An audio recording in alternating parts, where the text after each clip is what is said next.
an oh my God, that scares me every time. She's from an organization called Young Invincibles. I just want to give everybody a quick update. So we did get the training out of the way. This webinar is really going to focus on business engagement. As you know, for these grants, 20% of your overall grant has to be in work-based learning. And so a lot of organizations, this is where the businesses play a role, because either you're going to partner, you know, you already have a standing relationship with the business you're going to partner with for the training aspect of your grant, but also look for businesses that once your clients complete the work-based learning, they have their credentials, they're ready to go, that you have businesses that are ready to employ them after the program. And remember, it has to be in the same sector that you're training them in. If you get a CNA certificate, then that means the jobs that you get and that you train in for your work-based learning have to be in the same sector. So Morgan's going to help us out with that. If there are any agencies that need help after this webinar, you feel like, you know what, we don't have any businesses, this is just a lot for us, email us and let us know. Because there are often times that we know different businesses and different people that we could connect you with throughout the community. All right, Morgan, I'm going to hand it over to you. If you guys have any questions, let me know, email me, and we'll get started. All right. Thank you, Natasha. Can everybody hear me? I just want to make sure my audio is working still. We're good? Okay, yep. Perfect. So this will be a pretty interactive webinar. I know that many of you are in a stage where you, as Natasha mentioned, that you do have solid business relationships. So some of this information will be geared more towards kind of that first initial contact that some of you might be working on. But there will also be information and opportunity for those of you that do have established relationships to kind of share out some of the best practices that oh, it's Tara, I'm sorry. So some of the best practices that you all have already experienced. So along those lines, I had the opportunity to talk with many of you at last month's community of practice in person. And the sticking point that some of you said was either in that outreach to businesses and kind of getting them on board with apprenticeship, especially for apprenticeships and work-based learning dedicated to youth. And then others of you were really just wanting to identify how you could maintain and retain those relationships. So for today, our objective is going to hopefully align with some of those challenges that you all experienced. We're going to recognize and apply the steps for employer engagement, and this webinar leans pretty heavily on the Department of Labor's Apprenticeship Toolkit of Business Engagement. So I'll send you all the resources that I've used to put this webinar together, but also recognize that there's plenty of information out there about this topic, because it is a challenge that many agencies have when they're trying to get employers on board. Because as you all know, you can't have work-based learning without a work site. Another objective that we're going to meet today is to identify the needs of targeted employers, so that you can, instead of spinning wheels to identify as many employers as possible, you can be really targeted and specific in who you're approaching and who would be best fit for both you, the clients that you serve, as well as the needs of the business. We're also going to identify ways that we can adjust workforce development terms into the language of business. I think especially for social service agencies, we have our own kind of terminology, and sometimes that doesn't align with the business. So even though you might have great services that you can offer to help them address their business needs, oftentimes it might not be couched in the way that a business can appreciate fully. So we want to be able to kind of switch in order to best engage those businesses. And lastly, we'll have an opportunity to practice elevator pitches, so that when you are going out and speaking to employers, you can really hone your best services and your best practices that you can offer them into a language that appeals to them. So relatedly, kind of the agenda for today, and oops, I apologize. Let me mute or reduce my chat feature. Our agenda for today is we're going to talk about the challenges and successes with employer engagement, how you can sell apprenticeship strategy or even just broadly work-based learning to employers, and then speak the language of business and elevator pitches. So the first thing I wanted to do is just open up the conversation to you all as far as what are some of the challenges. I want to make sure that I'm speaking to whatever issues you might have been having with engaging employers. So you can either type in your chat feature here on the webinar, or you can just kind of, if you're muted currently, unmute and share with us what are some of the pain points that you've been having.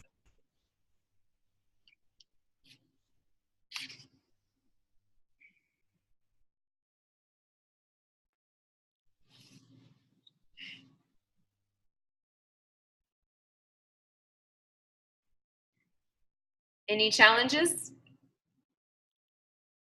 I know that a lot of, so I just want to reiterate that this definitely is interactive, especially with Morgan's presentation, guys. So please kind of work with us with that. But I know a lot of agencies, they don't have the businesses up front. And so it's really hard to navigate a program once it's already grown like legs and everything like that. So how do you bring in a business when your program is already developed and you have kind of like a vision for your program? Okay, so Without, you know what I mean, without their input. No, that's a great point.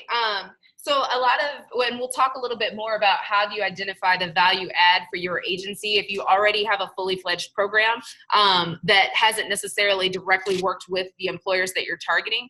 We'll talk about a little bit later how you can basically identify the services that you already have developed and the programs that you've developed, how that can align with the business challenges that a particular employer might be facing.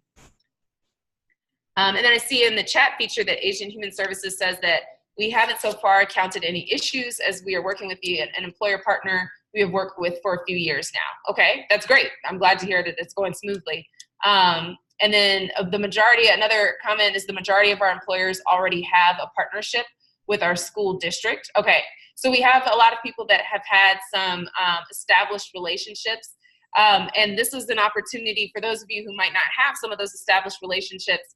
You know, we want to be able to assist, so don't be shy. If there are any challenges that you're facing, maybe others on the call or in the course of this presentation, we can help identify those. So are there any other challenges that we can hopefully speak to?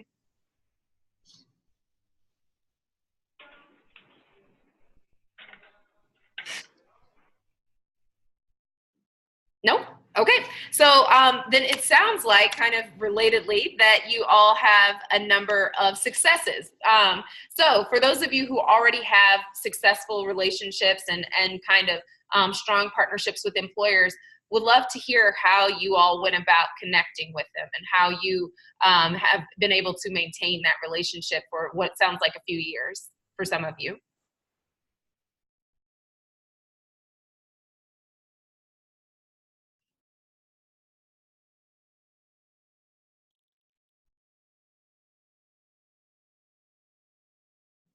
So this is Jose from Metropolitan. I think for us, the engaged employers, the relationship has come from our executive directors, and she has a relationship with them, maybe from past working together, but that's the employers that we're engaging with. That's the relationship that they have with us. Okay.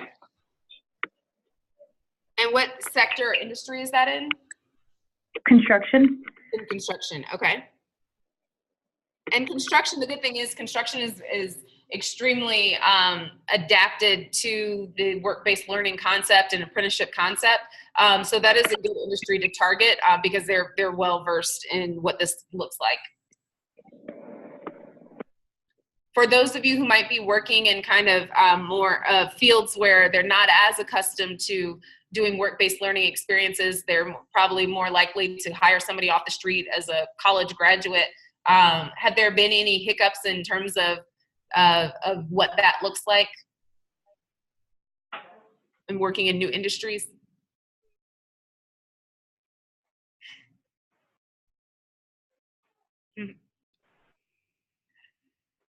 Well, you all are a quiet group. That's okay. I will do some talking, but just keep some of these challenges that you might be facing in mind, or if you've had some successes, we can continue to share best practices in the chat feature. But what I'd like to do now is just move into how can you sell apprenticeship strategy or work-based learning strategy to employers. I see in our chat feature, Sarah said, our principal and lead instructor are both great at networking and building relationships with outside employers. Contractors that have worked with our school district are happy to partner with us and take our students for work-based learning opportunities. So that's great that you actually have an instructor going out, because the person who is doing the outreach to employers really, either because of their experience or because of the research that they've done, should be really well versed in the the terminology of the particular industry that you're targeting. So I'm glad to hear that Sarah has their organization has an instructor that's actually going out and doing the pitching and networking. I was going to say, Morgan, this is Tara. I just want to piggyback a little bit on that though, Sure. because what we find is that often one person in the agency has the connections, and it really should be like anybody that's participating in this grant should know the employer, should have a contact within the business that they're working with. So that's great that like the principal, or I know Lupe was saying like her executive director, but you guys as the grant managers of the project really need to be in on those meetings too.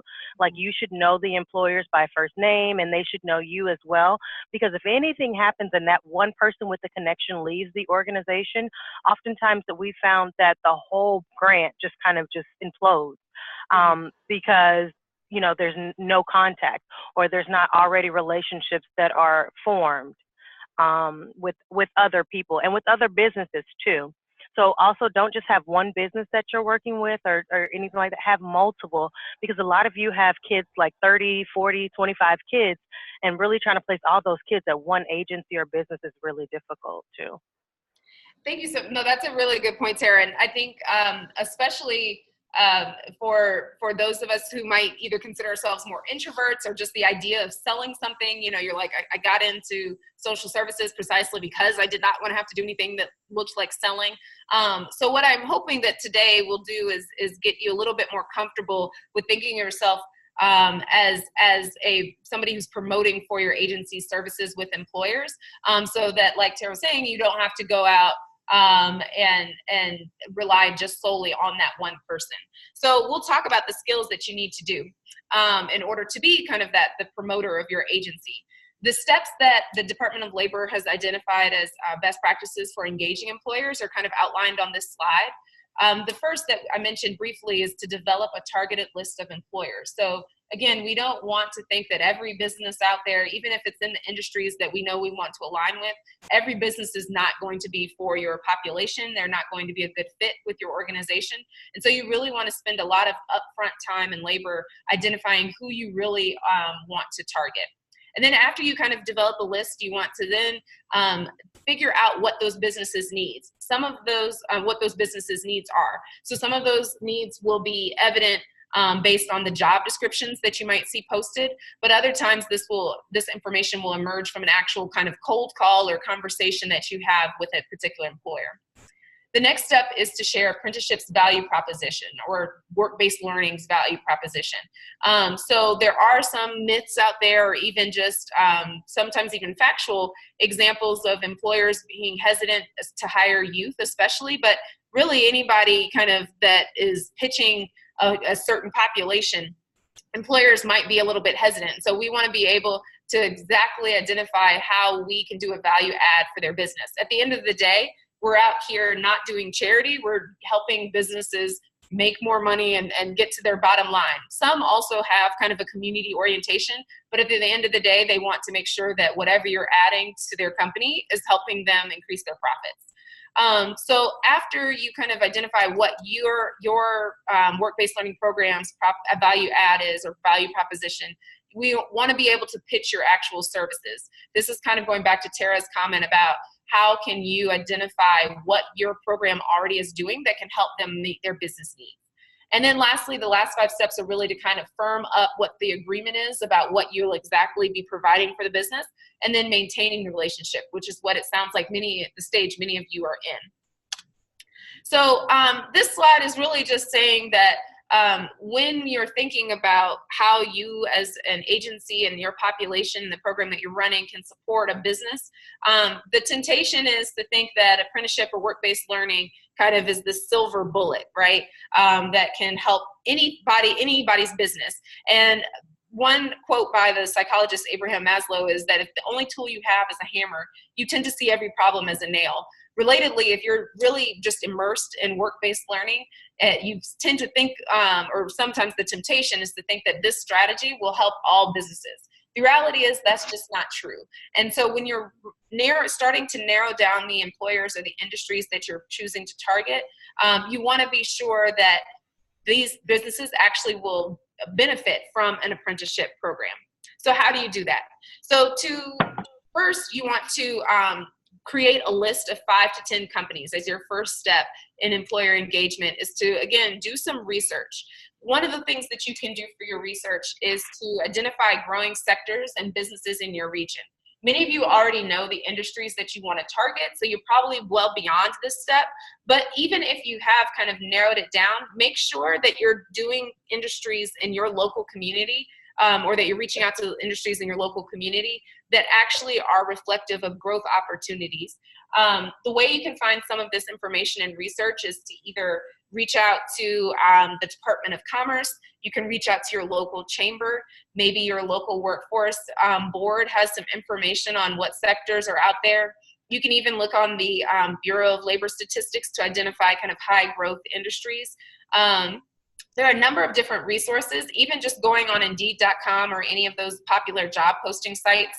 You can just see where are the industries, where are most of the jobs in my location, where are these industries being posted, or what are the industries that are posting most frequently. Then after you kind of just identify the growth sectors and the businesses in your region, you want to look and see what are the patterns in target industries, local vacancies that indicate that companies might have an apprenticeable opportunity. Now, apprenticeable you see is in quotes because I'm pretty sure that's not a grammatically correct word, but I'm just going to use it as kind of a catch-all for what are the actual opportunities that exist within companies, or what are some of the patterns that might exist that indicate that this is good for a work-based learning program. On the next slide, we'll talk about what those kind of patterns, how to identify those patterns, but then just to kind of sum up what this step of knowing your targets is, the last thing that you want to do when you're narrowing down your list of companies is to look at the specific job descriptions in those 5 to 10 companies to see which ones might either be under the Department of Labor's Registered Apprenticeship Program. It can already be set with some industry standards, or just vacancies that look like, again, that they could be apprenticeable. So I've said apprenticeable a few times, but what does that even mean? What does apprenticeable look like? So when I say apprenticeable, and this is again coming from the Department of Labor's toolkit called A Targeted Approach to Apprenticeship Business Engagement, which you can find on the Department of Labor's apprenticeship webpage. But essentially, apprenticeable means that there are some challenges that would be really beneficial, that would really benefit a company if they had an apprenticeship program. So for example, let's say when you're on Indeed.com or you're on one of these job posting sites, you notice that one company in particular has had job postings stay open for a long time. Maybe 30 plus days is 30 days is kind of standard, but if you're seeing something stay open for longer, 45 days or longer, then that might indicate that the company is really struggling to find somebody in that community or multiple people in that community who have the skill set that they're looking for. So this is an opportunity to say, if they're having trouble finding these skills, it might be that there is a skills gap in our community, but an apprenticeship program would be perfect for helping, or a work-based learning program would be helpful for this company because you can hire people who are relatively green and fresh and don't have that much experience. You can pay them at an entry-level wage and then develop their skills internally, specifically to customize and tailor to the needs of that business. So that's an example when you're looking and finding patterns of companies that would be good to reach out to, something that would be helpful for you to identify as job postings that stay open for a long time. Another one is that maybe you notice that a company is hiring or posting opportunities for mid-level positions. If you see, you can usually identify entry-level positions when it says either entry-level verbatim, or it might say junior staff or something along those lines. But if you're seeing something along the lines of a coordinator or managers, entry-level managers, then this is an opportunity to say, well, ideally, in a best case scenario, this company would be just promoting from within and wouldn't need to hire external managers. But if they're posting for a managerial position, then there's a possibility to advance current employees by upskilling. And upskilling is a perfect alignment with apprenticeship or work-based learning programs, so that you can help companies kind of develop internally their staff that they already have. Another hint about what an industry or a job, or excuse me, a company that might be ripe for an apprenticeship program Another way to identify that is that if they are constantly posting and reposting jobs. Now, the only way to do this, to notice this, is if you spend a pretty significant chunk of time on daily, or if not daily, weekly observations of your local job market by going on to maybe Illinois WorkNet, or to, again, Indeed.com, or some of these other job posting sites. So this is not research that you can necessarily do in one day, but it is something that you and your staff and colleagues can kind of keep observing. If something's being reposted, that means there's a lot of turnover. There's a revolving door if the same position keeps going up. And so again, we know that work-based learning and apprenticeships in particular have great retention outcomes.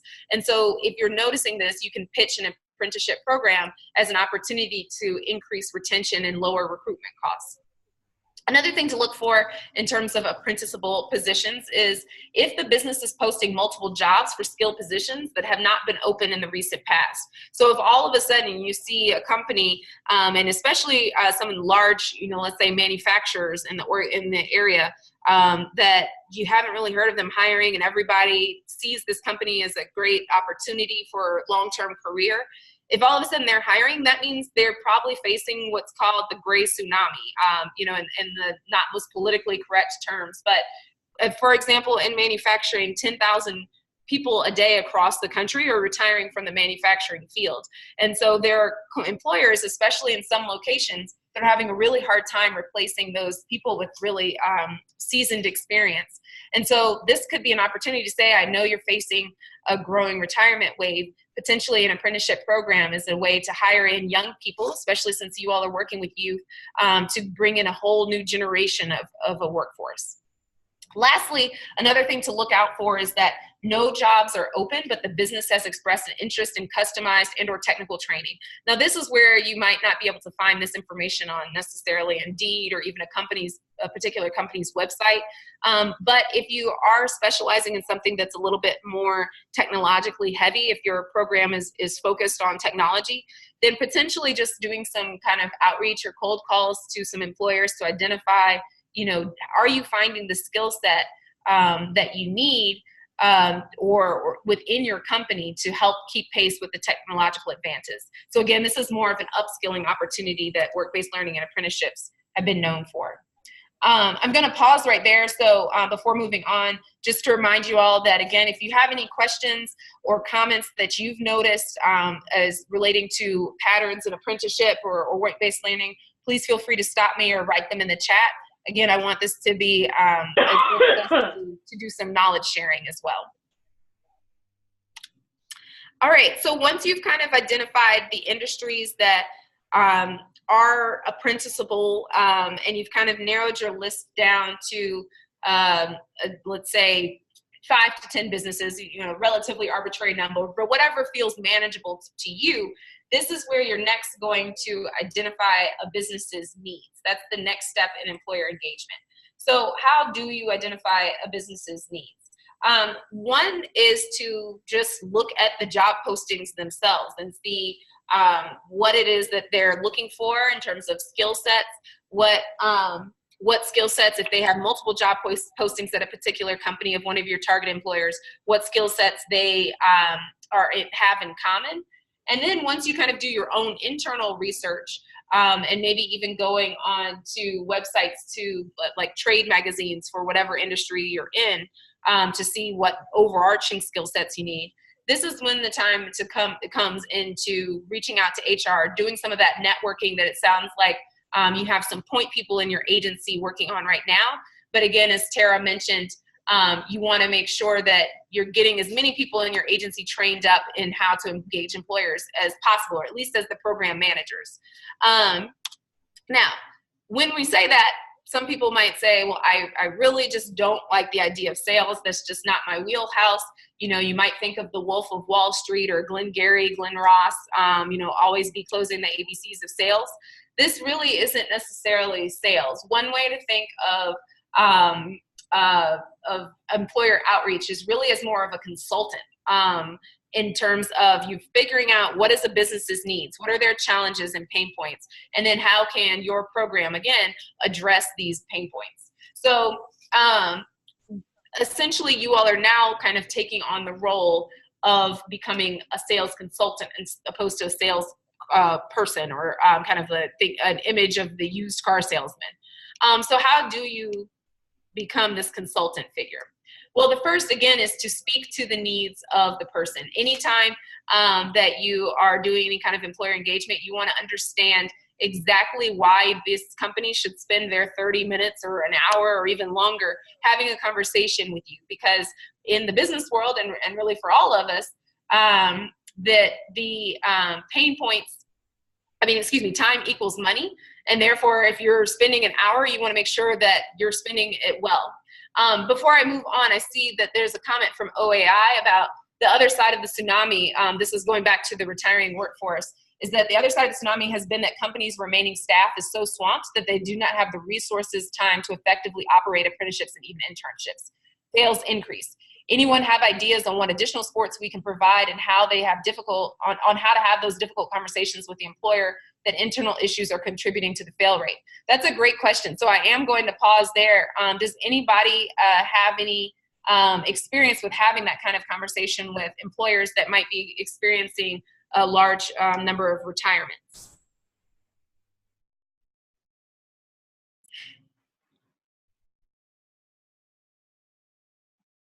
And Don, if you want to speak more to, are you in manufacturing, or what are you all working on?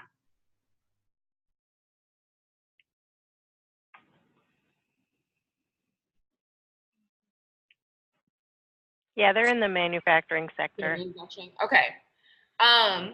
So what, in terms of, they're saying that we already, especially in manufacturing, the popular idea in manufacturing is lean manufacturing, where people are striving to have as the name implies, as lean of a workforce as possible. So taking on yet another responsibility, and in some cases employers might fear taking on youth in particular because they feel like they might need more guidance than they have time or resources to support. It could be a little bit daunting to have an apprenticeship program, right? Yeah, especially those that are going through our programs might need a little more support. Some of our companies are stealing employees from each other that have a little more skills than the people that we're sending them, and that's how they're trying to deal with this. But there aren't that many of those people out there, so. They're still, the employers are still scrambling to get additional help. I had an instance yesterday where one of our most highly skilled interns just couldn't take it anymore and left because there was just so little support, because the work flow for the person who was supposed to support him was such that he wasn't getting support. Mm-hmm. So is it the job, or is it that there's so much chaos within the organization?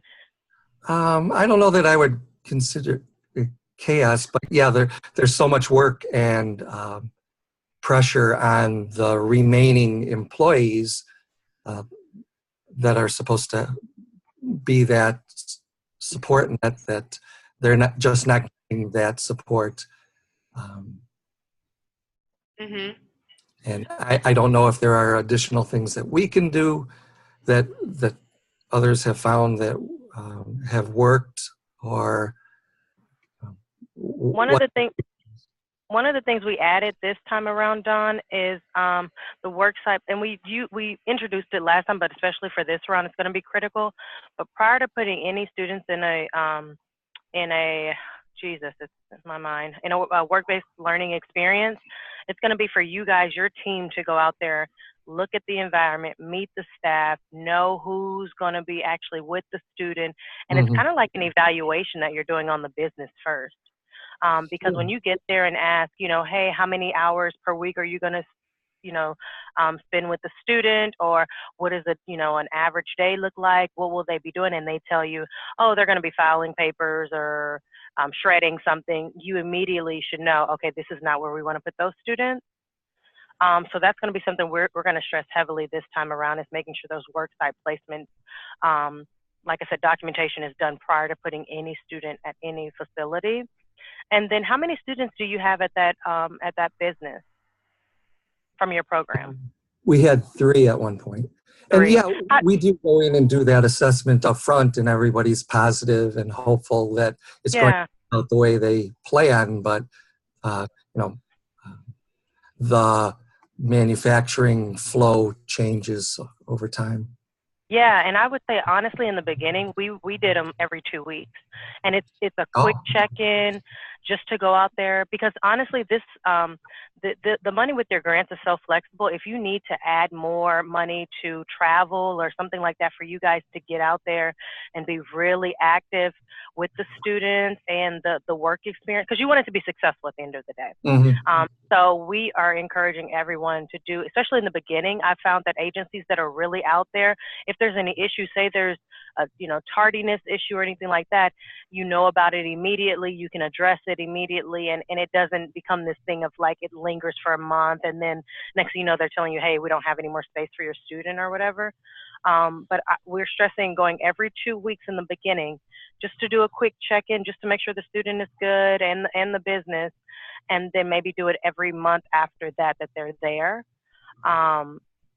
Just like I said, just to make sure everything's in place, and then maybe those things of, hey, it's kind of getting crazy here, or the workload is getting, extensive, can be something that pops up on the radar a little bit sooner than students exiting the internship or whatever the case may be. Okay, yeah, those are great points. Thanks. Mm-hmm. That's a great point, and I would also say too that again, if you're identifying things within the company that are external to the program itself that you're working on, having those difficult conversations really is just, again, going to the bottom line. If their employees are already experiencing kind of burnout, or they're already kind of overworked and just stressed out, explaining to them that this is only going to get worse if you don't address your talent pipeline right now. Right. The challenging thing about work-based learning is that it is a longer-term strategy, and employers want people in the door right now. And just reminding them that 2 or 3 years down the road, if you don't do something right now, you're just going to keep having these same problems. So help expand their vision beyond just the immediacy of the challenges, and say, you really want to do it.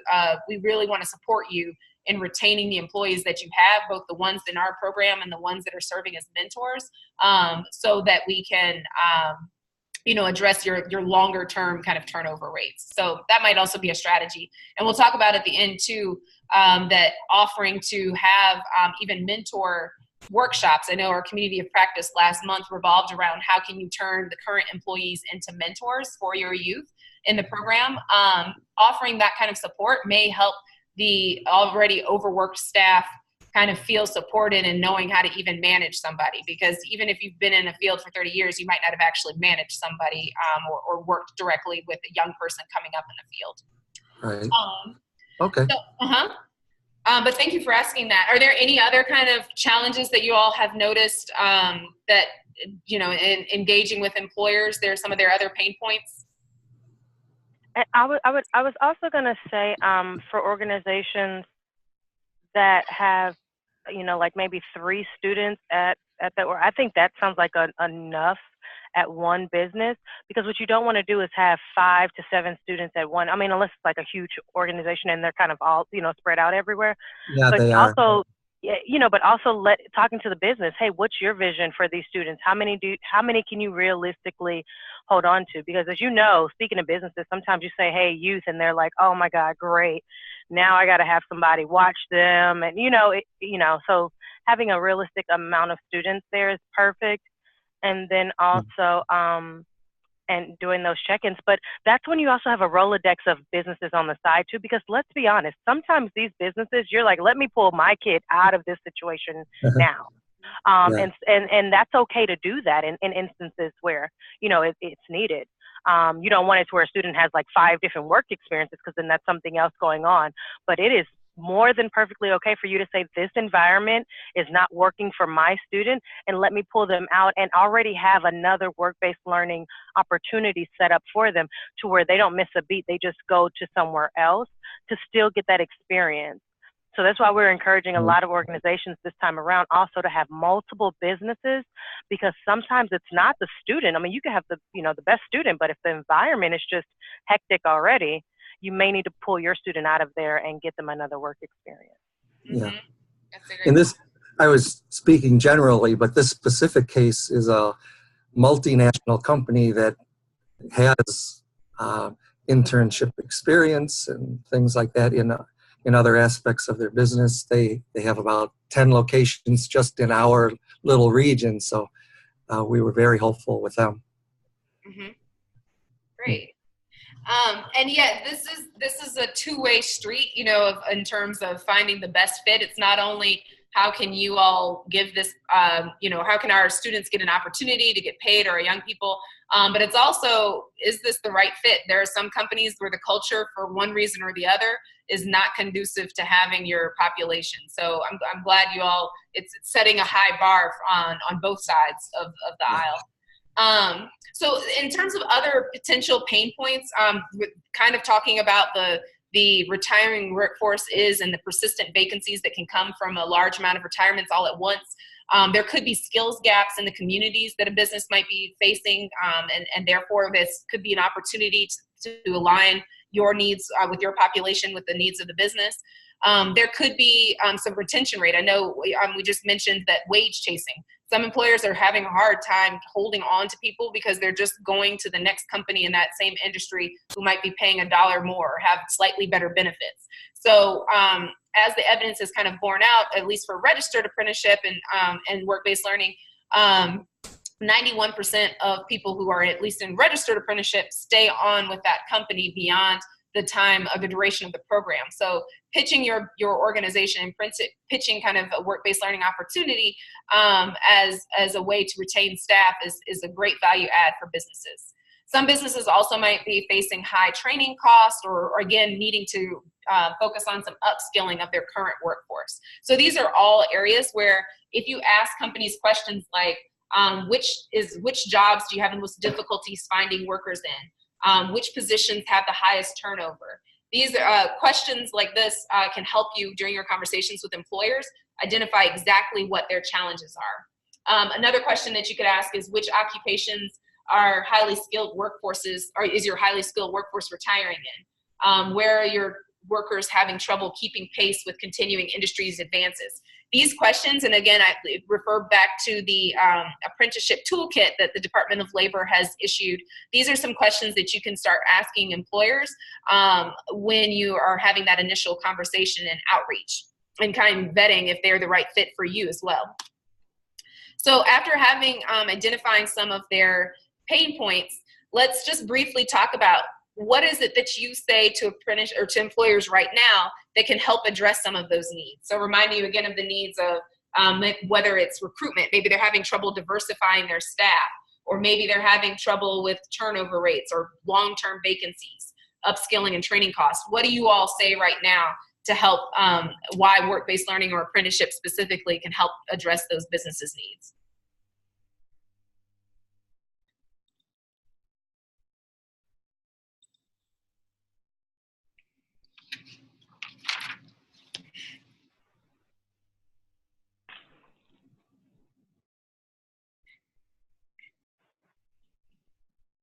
So for those of you who have kind of an employer already that you're working with, how did you pitch it? What did you say to make them want to jump on board?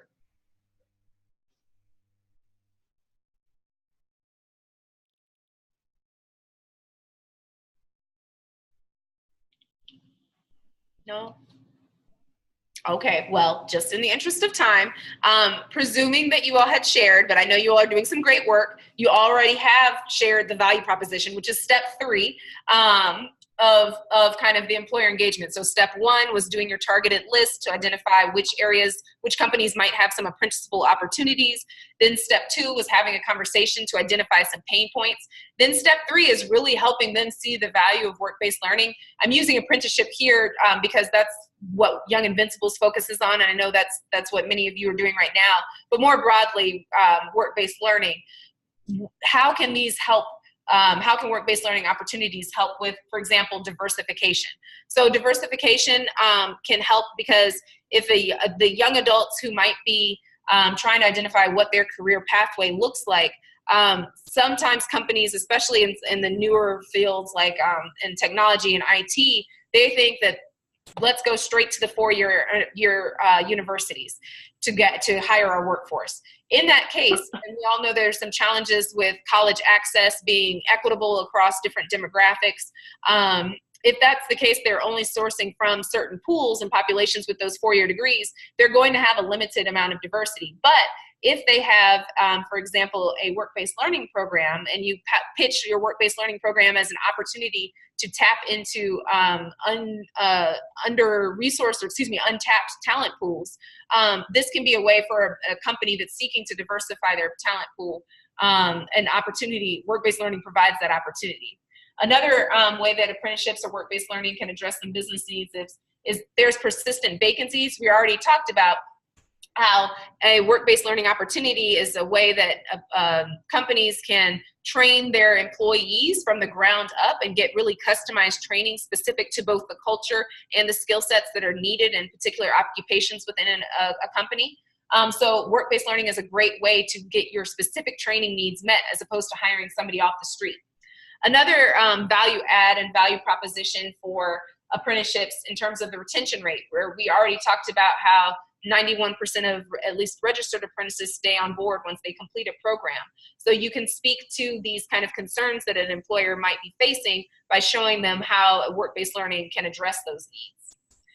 Kind of moving on, one of the challenges when you are talking about addressing businesses' needs and reaching out to employers is how can you speak the language of business? So we have our own terminology in social services and in the nonprofit sector and government sectors as far as workforce development.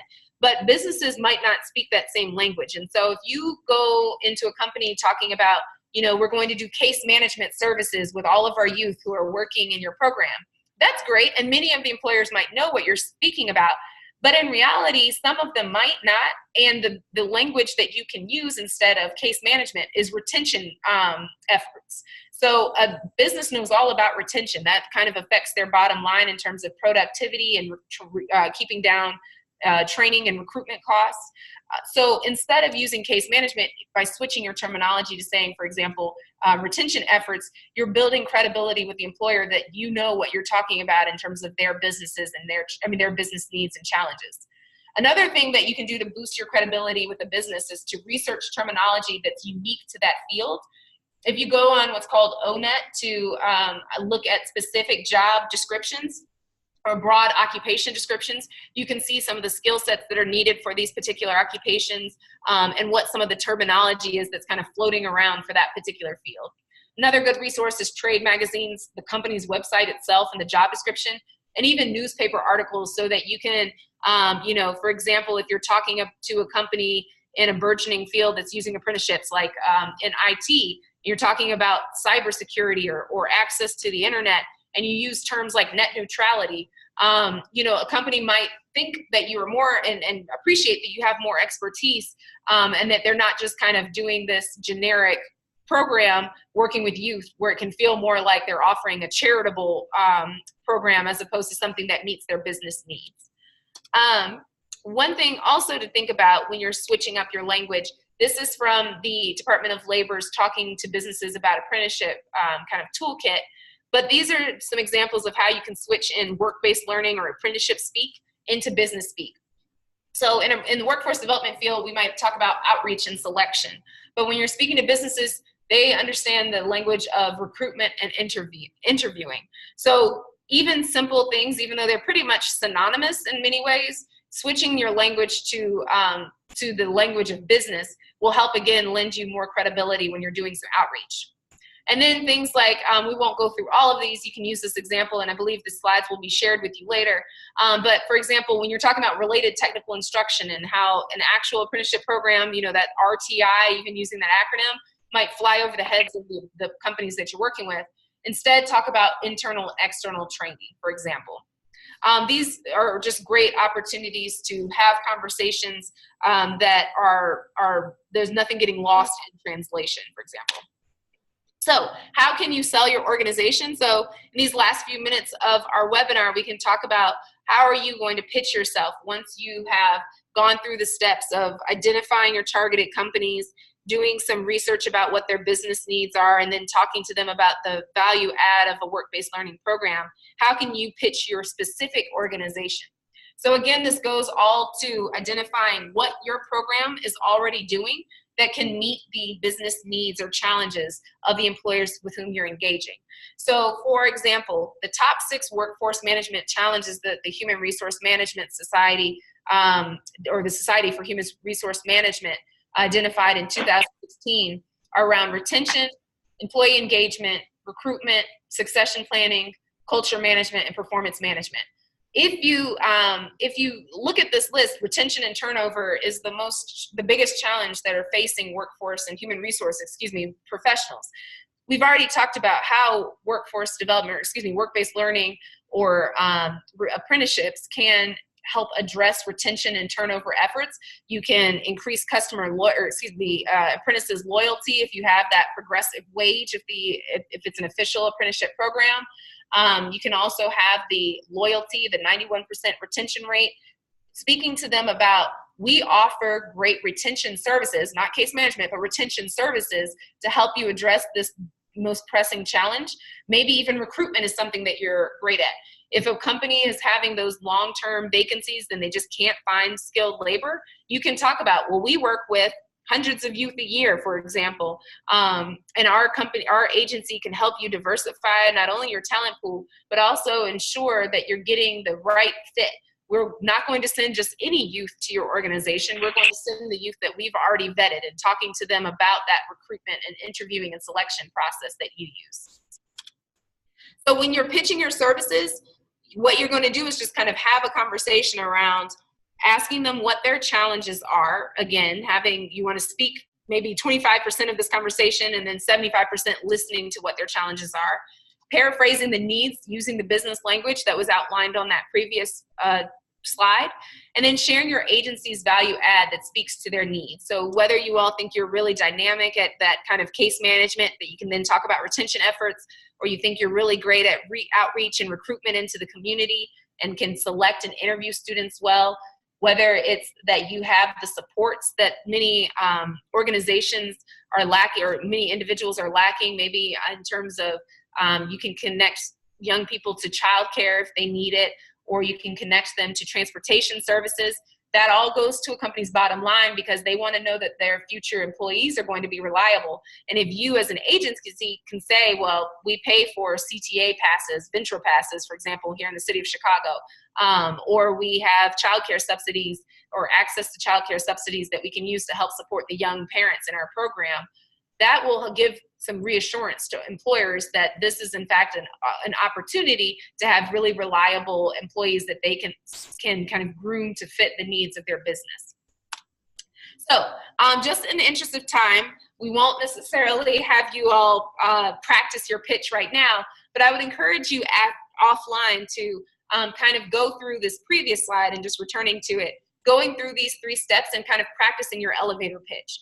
It's called an elevator pitch, whether you're talking about a product or a service or your agency's program that you already have in place. It's called an elevator pitch because it should take about 30 seconds, which is in general the average duration of going up and down on an elevator. So assuming that you just met somebody in an elevator one day and you started talking to them about their business, and then you shared that you have a workforce development program with young people, you want to be able to say succinctly in 30 seconds what it is that your organization does and how it can meet the needs of a particular business. So if you, after all of these conversations, you've identified their needs and how your agency can support them with the program that you're working on, you want to confirm the agreement. So to do that, in a way that makes sure everybody is on the same page.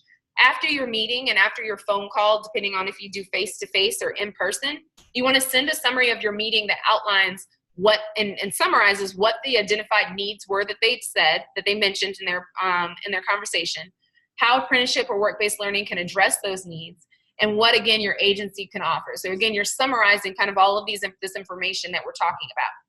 Then you also want to summarize the benefits of working with youth.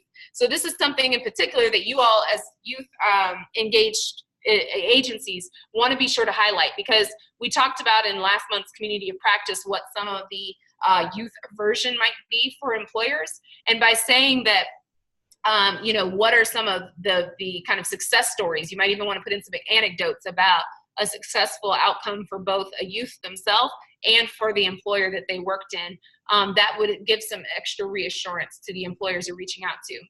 And then you can even include employer references. As Tara mentioned earlier, this isn't just about building that one relationship, because we never know what can happen down the road. They might have to all of a sudden have to downsize depending on the economic conditions in a given year, or you know, that employer might have a new chair or CEO that comes on board that's not necessarily a huge fan of work-based learning, and then all of a sudden you've lost that employer. So you don't want to have just one golden goose. You want to have as many employers as you can in your Rolodex, like Tara mentioned, and by doing that you can also have them serve as references when you're doing new outreach and engagement. So for those of you who already have really well-established relationships, ask them in the future if they don't mind sharing their successes and their the benefits of working with you all and your clients and youth with other future employers. That's a great way to kind of summarize and have businesses feel reassured that there are real-world examples of how this might work. So now, and this is the stage many of you are in, is maintaining the relationship. You doing frequent check-ins, and Tara mentioned having that 2-week kind of bi-weekly check-in in the beginning, and then maybe extending that to monthly. You want to create a consistent schedule for check-ins and make sure that your employer knows that from the beginning, that you all want to do outreach and want to ensure that this is a successful venture, and then kind of align your schedule based on that. You also want to make sure that you use business language to address any challenges. So as you know, especially if you're working with youth, there might be some age-appropriate behavior that pops up that doesn't quite align with the needs of the employer. And so if those challenges come up, again, using the language of business to say, you know what, we're going to do some retention efforts with this young adult. So I'll have our staff reach out to them and see what's going on, as opposed to doing case management. Internally, you can think of it, of course, as case management because that's what it is. But you want to say to the business that you're going to work on retaining that youth. You also want to offer ongoing technical assistance. As I mentioned at the beginning of the webinar, if you have mentor trainings, for example, so when you're going into an organization or a company and you have a newly established relationship, some of the employees who might have to indirectly or directly supervise the youth you're working with might have some hesitation. So to help things go as smoothly as possible, you might want to train them on how to serve with mentors or work with youth. And I believe from last month we have that webinar, that PowerPoint series up. And if you need to see that again or have any questions, please feel free to reach out to me. But that is an opportunity for you all to lend your expertise of working with youth, or even just kind of helping people maintain employment. You can offer some trainings internally to that organization. And then lastly, I encourage you all to develop MOUs or memorandums of understanding, so that you all, if your agency as a program manager or your executive director signs off on an agreement and then in turn has the employers that you're reaching out to sign off on the agreement, everybody is on the same page, which can mitigate any concerns that pop up in the future around any hiccups that might be happening. So the last thing to wrap up on is just how can you speak to some of the frequently asked questions or myths that some of the businesses might have as far as getting them kind of sold on the idea of work-based learning. So a few of the questions that we've frequently heard here at Young Invincibles is, do I have to register, or why should I register with the Department of Labor if that's something that you all are offering? If it's not, what about what's my return on investment? Or we're a small company. How could we possibly start an apprenticeship program or a work-based learning program? What if I spend all of this time and energy and then the apprentice leaves after we've invested in him or her? And then I'm sure there's some other frequently asked questions that you all have heard. So as far as registration with the Department of Labor, and I don't think you all necessarily will get to that in this grant period, but if you do have a registered apprenticeship program, talking to them about technical assistance that the Department of Labor offers, that it provides essentially industry vetted quality standards, and it can potentially even be linked with some federal dollars if you do a registered apprenticeship program. Even if that's not where you're at right now or where the organization is at, starting to have those conversations might help you build even a long-term engagement with a particular employer who's having some persistent retention or recruitment needs. Another question is, what is the ROI or the return on investment for work-based learning or apprenticeships? So there is not a huge amount of research right now on what the ROI is for work-based learning. A lot of it is basically anecdotal or based on case studies instead of kind of longitudinal studies. But essentially, some of the evidence reveals that there's about a 40 to 50% return on investment when compared to hiring individuals off the street. So when you're thinking about that, and an employer is like, well, this all sounds kind of expensive or time consuming. It just, what's in it for me? I know you're saying subsidized wages, but in the long run, what can I get out of this? Bringing up, again, some of that business language around return of investment and highlighting this number might be a way to help get some of them on board. What about small businesses? If you're thinking about reaching out, it's not just about those large companies in the area, but small businesses can also benefit from work-based learning. They just might feel like they don't have necessarily the human resources or personnel on board or resources in general to be able to support this. You as an agency can kind of start aggregating training and administrative burdens across across small businesses in the same industry, so that if you're doing some training some training of different cohorts of students, or young people at different work sites, but they're all in the same industry, instead of having to customize training for each of those small businesses, gathering them together in one cohort can help reduce the cost for both, or the kind of time and resources for both your agency and for the businesses themselves. And then lastly, what about if my apprentice leaves, or what if my young person leaves? When people feel invested in, they stay. And if you have invested time and resources, the retention rates of at least registered apprenticeships demonstrate that people do have loyalty. 91% stay on after their apprenticeship program is over. And so if there is some concern about all of this upfront investment and cost, you can always return back to this number. I know we're running low on time, so if there are other frequently asked questions, feel free to type them in the chat function. But just to wrap up our conversation, I just want to open up the floor really briefly to see if there are any future topics for webinars that you all think would be helpful, or some of the pain points, or even diving in deeper to business engagement. And then I wanted to highlight that Young Invincibles will soon be reaching out to discuss focus groups with some of your students, because one of our tasks is to create a report about the kind of youth apprenticeship programs and the successes that you all are having, and maybe even some of the challenges that we could avoid in the future. So we'll be reaching out, so look forward for that. But before I end, are there any questions or future topics that you all would like to discuss or have some support on?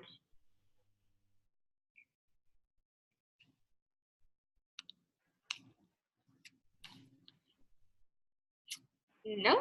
All right, well, I appreciate everyone's time, and feel free, my contact information is up here online, so please feel free to reach out to me if you have any questions. Young Invincibles has done a pretty large amount of research on youth apprenticeship in particular, so happy to serve as a resource as I can. So thank you. Thank you so much, Morgan. If everyone could do me a really quick favor, if you could hit the word participant at the bottom of your screen, and when you hit that, the list will come up with everyone's name. If you could find your name, and if you could hit rename if you need to. But for like Brian, Sarah, Tyler, we don't know what agencies you're with. So if you could do yours just like everyone else, where it has your first name, hyphen, and then your agency, that would really help us out. And then once you do that, it should save it for the next time around, to where when you log in, it's already there. So if you could do that before you leave, please, so we can get those done. Let me just make sure all the agencies were here, manufacturing, BCS. I think Brian's with Skills, got Peoria Public Schools, Human Services, OAI. Okay. Yeah, I know Patty was on too. Okay, so for those people that need to fix it, go ahead and fix it. Everyone else, thank you for your time. Like Morgan said, please email us. Let us know any topics, because that's the biggest thing. We want to make sure these Wednesday webinars are helpful for your organizations and that we're addressing everything you guys need. Tara, all right. Oh, yes. Can you call me after the call? Do you have a minute? I am actually running to a meeting, but if you could give me a call back at noon, then I will just, yeah, I will stay on. Perfect, Tyler. Thank you. Okay, so Skills is on. Tara. All right. This is Sarah Chapman from Peoria Public Schools. Hey. I tried to click on it and my computer just froze.